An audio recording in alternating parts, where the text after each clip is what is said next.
Las películas de Harry Potter siempre han sido consideradas por muchas personas como excelentes películas navideñas. Y una de las imágenes más icónicas que tenemos en la cabeza durante esta época decembrina es sin duda la del gran comedor de Hogwarts decorado para el baile de Navidad, justo como lo vimos en Harry Potter y el Cáliz de Fuego. Así que como estamos tan cerca de Navidad, y además como este año se celebraron los 20 años del estreno de Harry Potter y el Cáliz de Fuego en cines, quería que todos aprendiéramos mucho más sobre este baile tan especial, que a pesar de aparecer en una sola escena de una sola película, se ha vuelto tan icónico que cada año lo recordamos cuando se acercan estas fechas. Hoy vamos a conocer todo sobre el baile de Navidad de Harry Potter. Hola seres mágicos, bienvenidos a Maquelarre, yo soy Dani y en esta reunión vamos a conocer todo sobre el baile de Navidad, la noche más mágica que se ha vivido en Hogwarts. Rebelio. Ahora, antes de transportarnos por completo al baile de Navidad, que es a lo que venimos, déjenme contarles rapidísimo algo que les va a encantar. Tengo para todos ustedes un increíble regalo navideño de parte de Storytel. Si usan mi enlace que les dejo en la descripción o este código QR antes del 26 de diciembre, todos los seguidores de Maquelarre podrán disfrutar de 30 días gratis para probar todos los libros y audiolibros que ofrece la app. Y además, si les gusta lo que leen y escuchan, recibirán un 50% de descuento en su siguiente mes. Así que podrán disfrutar de todos los libros de Harry Potter y muchísimos más durante todas las vacaciones, pagando menos de lo que cuesta una cerveza de mantequilla. ¿Y qué es Storytel? Storytel es un servicio de suscripción líder en audiolibros y libros electrónicos, con una biblioteca enorme de más de 1 millón de títulos. Hay de todo, desde los últimos bestsellers hasta clásicos que nunca pasan de moda. Todo directamente desde su aplicación. Y sí, por supuesto que tienen todos los libros de Harry Potter. Ya sea que prefieran escuchar audiolibros o leer en digital, seguro van a encontrar algo que les encante. Recuerden activar esta promoción navideña antes del 26 de diciembre. Toda la info se las dejo en la descripción. Creo que también es importante recordar un poquito por qué se celebró este evento tan especial en Hogwarts. Porque definitivamente no es algo que Dumbledore se inventara así porque sí. Este baile de Navidad se llevó a cabo porque formaba parte del legendario Torneo de los Tres Magos. Un torneo que tuvo su origen unos 700 años antes de los eventos del Cáliz de Fuego, y que fue creado como una competición amistosa entre las escuelas mágicas más importantes de Europa, Hogwarts, Beauxbaton y Durmstrang. El torneo de los Tres Magos se celebraba cada 5 años, y la competición era organizada por cada colegio por turnos, mientras que los jueces estaban compuestos por las directoras y directores de cada escuela participante. Sin embargo, el torneo dejó de celebrarse durante muchos años, porque en 1792, los 3 directores de los colegios resultaron heridos, cuando una cocatriz que se suponía que los campeones debían atrapar, se desató. Hubo varios intentos fallidos por traerlo de vuelta. Pero lo bueno es que nosotros sí pudimos disfrutarlo, porque en 1994 se hizo otro intento de celebrar el Torneo de los Tres Magos, esta vez en Hogwarts, justo cuando Harry Potter cursaba su 4º año. En el torneo cada escuela era representada por un campeón, que era elegido por el Cáliz de Fuego, aunque los aspirantes debían tomarse muy en serio este concurso, porque poner tu nombre en el cáliz conjuraba un contrato mágico vinculante. Así que cuando un campeón era seleccionado, ese estudiante estaba obligado a completar el torneo hasta el final. Jamás llegamos a saber qué pasaría si alguien no cumplía con este contrato, pero me imagino que no le pasaba nada bueno. Aparentemente antes no les importaba demasiado que un niño de 11 años se enfrentara a dragones o criaturas más peligrosas, porque fue hasta 1994 que Dumbledore implementó la línea de edad alrededor del Cáliz de Fuego, para evitar que cualquier menor de 17 años pudiera cruzarla y poner su nombre en el cáliz. Todo esto con la intención de reducir el número de muertes durante el torneo. No me quiero ni imaginar lo que sucedía en estas competencias antes de eso. Una vez que el cáliz elegía a los 3 campeones de cada escuela, 4 en el caso de 1994, se suponía que debían enfrentarse solos a las 3 pruebas del torneo, sin recibir ayuda de nadie, aunque muchos hacían tantas trampas que incluso se llegó a pensar que eran parte de la tradición. Pero bueno, no los culpo, porque las pruebas eran extremadamente peligrosas y variaban de un año a otro. Por ejemplo, en 1994 la primera prueba consistía en, sin saberlo, enfrentarse a un dragón, una de las criaturas mágicas más peligrosas del mundo, para recuperar un huevo dorado que contenía una pista para la siguiente prueba. La segunda prueba implicaba descifrar cómo abrir primero ese enigmático huevo y luego descubrir cómo respirar bajo el agua para nadar por el lago negro, enfrentarse a Grindylows y atravesar la aldea de la gente del mar para rescatar a un ser querido. Y por último, la tercera prueba consistía en atravesar un laberinto lleno de hechizos y criaturas peligrosas, entre ellos nieblas doradas, escregutos de cola explosiva, bogarts, acromántulas y esfinges. En resumen, el torneo de los 3 magos consistía en poner tu vida en peligro una y otra vez, frente a los estudiantes y el personal de 3 escuelas diferentes. Muy pero que muy divertido. Pero bueno, les cuento todo esto porque el baile de Navidad es, digamos, el corazón del torneo de los 3 magos. Supongo que después de hacerlos pasar por cosas tan terribles, también pensaron que al menos los campeones merecían divertirse un poco, aunque fuera solo durante la noche de Navidad.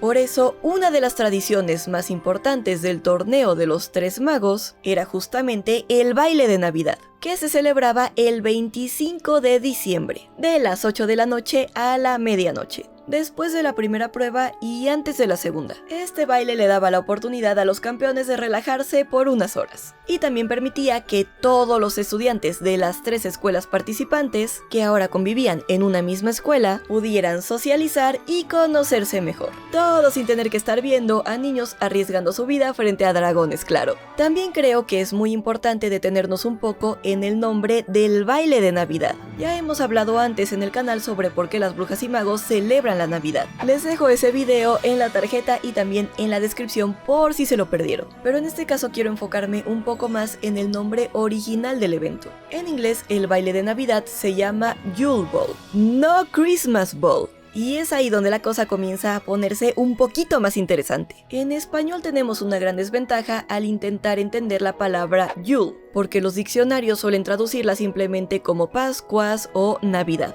Esto provoca que muchísimas personas, sobre todo quienes no están familiarizadas con la mitología nórdica o el paganismo europeo, no distingan bien entre Yule, Navidad y Natividad, que en cierto sentido pueden ser sinónimos y opuestos al mismo tiempo. Por eso, al escuchar el baile de Navidad, la mayoría piensa automáticamente en las costumbres navideñas actuales, cuando en realidad el origen del baile de Navidad viene de algo un poquito diferente, pero también muy interesante. El Yule es una celebración de los meses de invierno, que tiene lugar principalmente en Escandinavia y algunos otros países europeos como Alemania. Sus orígenes se remontan a la era pagana y estaba dedicada sobre todo a la fertilidad, a los solsticios y a la familia. Durante el Yule también se recordaba a los ancestros y a los amigos ausentes, por lo que la mesa de celebración se colocaba frente a la tumba de los parientes fallecidos y se decoraba con gran esplendor. Originalmente el Yule duraba 12 días. Y con el tiempo fue reformulado de manera cristiana para facilitar la conversión de los pueblos paganos, dando lugar al término inglés Christmas Tide o tiempo de Navidad. Muchas costumbres navideñas actuales tienen su origen en estas antiguas tradiciones del Yule, como el tronco, la cabra, el jabalí, los cantos, el árbol de Navidad y las decoraciones con muérdago. Así que es muy importante tener en cuenta que el baile de Navidad está mucho más relacionado con esta celebración ancestral que con la Navidad tal como la entendemos hoy en día. Algo que en lo personal me encantó descubrir. Ahora, recuerden que el torneo de los 3 magos era bastante antiguo, así que sus tradiciones también lo eran. Por ejemplo, al baile de Navidad, todos los campeones debían asistir obligatoriamente, y además tenían que llevar una pareja de baile. les gustara bailar o no, ya que la tradición marcaba que ellos abrirían el evento bailando. Y por supuesto, todos debían usar túnicas de gala. El baile de Navidad estaba abierto a estudiantes de cuarto año en adelante, aunque cualquiera podía invitar a alguien más joven. En cuanto a decoraciones, no sabemos cómo adornaban las demás escuelas. Pero en 1994 parecía que Hogwarts quería impresionar a los visitantes de Beauxbaton y Durmstrang, porque engalanaron el castillo para Navidad como nunca antes. Por cierto, si quieren saber cómo se celebraba normalmente la Navidad en Hogwarts, les recomiendo ver este video que también les dejaré en la tarjeta y en la descripción. Las barandillas de la escalinata de mármol estaban decoradas con estalactitas de hielo. Los tradicionales 12 árboles de Navidad del gran comedor estaban ahí como siempre, pero más llenos que nunca y decorados con todo lo imaginable, desde luminosas vallas de acebo hasta búhos dorados auténticos que ululaban. También habían embrujado a todas las armaduras del castillo para que entonaran villancicos cada vez que alguien pasaba junto a ellas. Era muy entretenido escuchar a Destes Fideles cantado por un yelmo vacío que no se sabía ni la mitad de la letra. Además, en varias ocasiones, Filch, el conserje, tuvo que sacar a Pips, el poltergeist, del interior de las armaduras, donde se escondía para rellenar los huecos de los villancicos con versos de su invención, siempre bastante groseros. Una parte de la explanada frente al castillo había sido transformada en una especie de gruta, llena de cientos de pequeñas hadas. Algunas estaban posadas en los rosales que habían sido conjurados ahí, y otras revoloteaban sobre las estatuas, que parecían representar a Papá Noel con sus renos. Ahora pasamos al lugar más icónico del baile, el gran comedor. Los muros estaban recubiertos de escarcha con destellos plateados, y cientos de guirnaldas de muérdago y hierba cruzaban el techo negro, lleno de estrellas. En lugar de las habituales mesas de las casas, había un centenar de mesas más pequeñas, iluminadas con farolitos, cada una con un espacio para unas 12 personas. Creo que esta escena es la que todos tenemos en la cabeza cuando pensamos en el baile de Navidad. Una preciosura, la verdad. Y aunque el baile se celebraba dentro del gran comedor, el exterior del castillo también estaba decorado. Al salir por la puerta principal, se podía distinguir el centello de luces de colores repartidas por la rosaleda. Al pie de la escalinata de piedra había arbustos, caminos serpenteantes y grandes estatuas de piedra, con gente sentada en bancos labrados. A lo largo de los senderos que zigzagueaban por los rosales, se alzaba una gran estatua de piedra que representaba a un reno, del que brotaban los surtidores de una fuente alta.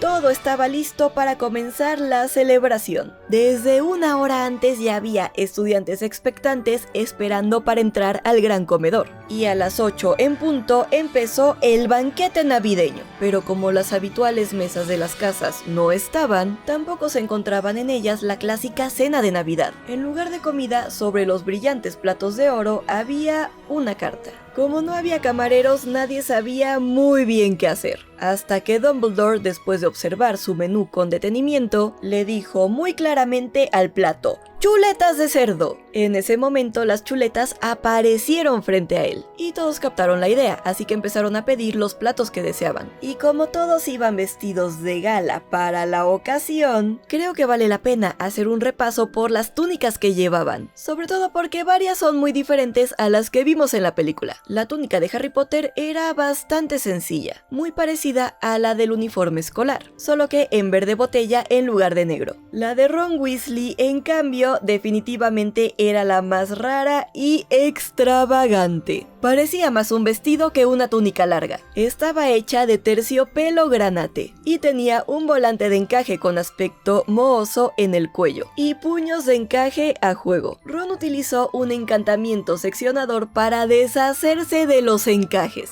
aunque el resultado no fue perfecto, ya que los bordes comenzaron a deshilacharse. Hermione Granger no se parecía a la Hermione Granger de siempre al asistir al baile. De hecho, Harry Potter no la reconoció la primera vez que la vio. Se había arreglado el pelo, que ya no era espeso, sino liso y brillante, recogido en un elegante moño en la nuca. y llevaba una túnica de un tejido vaporoso de color azul violeta. Parvati Patil vestía una túnica de un rosa impactante, con su larga trenza oscura entrelazada con oro, y brazaletes dorados brillando en sus muñecas, mientras que su gemela Padma lucía igual de espectacular, con una túnica de color turquesa brillante. Draco Malfoy llevaba una túnica de gala de terciopelo negro, con cuello alto. Pansy Parkinson vestía una túnica rosa pálido, llena de volantes. Crabbe y Goyle iban vestidos de verde, aunque parecían unas enormes rocas cubiertas de musgo. La profesora Minerva McGonagall llevaba una túnica de tartán rojo y una fea corona de cardos, colocada alrededor del ala de su sombrero. Hagrid vestía un traje marrón peludo. Fleur Delacour lucía una deslumbrante túnica de satén gris plateado,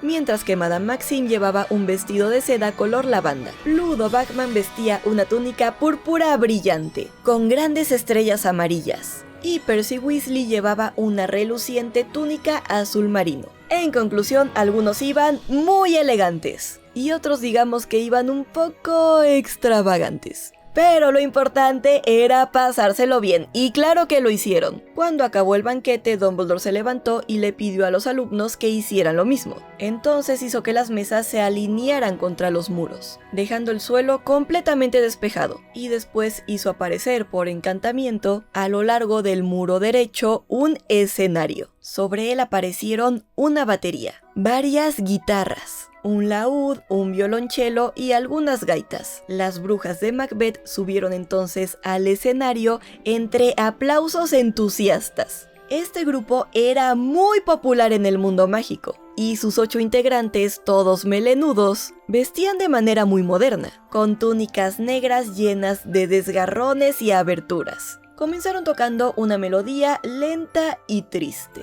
con la que los campeones y sus parejas debían bailar para abrir el baile. Pero después pasaron a melodías mucho más rápidas y movidas. Ahí fue cuando empezó de verdad la fiesta, el auténtico baile de Navidad. Puedes bailar como un hipogrifo, na na na na na na na na na. Cuando a la medianoche las brujas de Macbeth terminaron de tocar, todo el mundo les dedicó un fuerte aplauso, antes de emprender camino hacia el vestíbulo para irse a dormir. Muchos se quejaron de que el baile duró muy poco tiempo. Bueno, todos menos Harry Potter y probablemente también Ron Weasley, porque para ellos no fue una noche especialmente divertida. Pero para todos los demás, esa noche de Navidad fue realmente inolvidable. Y para nosotros también. Al final creo que lo que hace que el baile de Navidad siga siendo tan especial para todos nosotros es que no es solamente una escena bonita de Navidad dentro de una historia, sino una pausa en medio de todo el peligro al que se enfrentaba Harry Potter y los demás campeones del torneo. Y aunque Harry no se la pasó especialmente bien, al menos creo que aunque fuera por unas horas, sí pudo olvidarse de los dragones,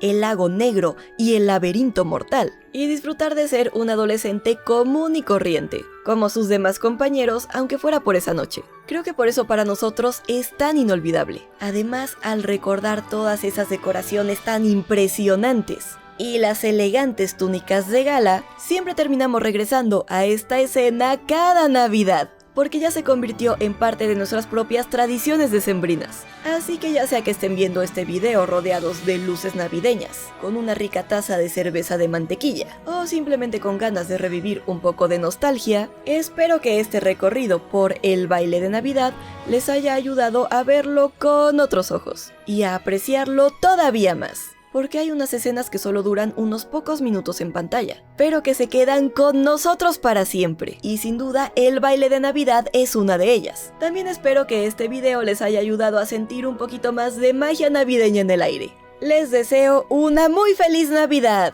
Y mi pregunta para ustedes es si hubieran ido al baile de Navidad, ¿con quién les hubiera gustado ir y por qué? Déjenme su respuesta en los comentarios.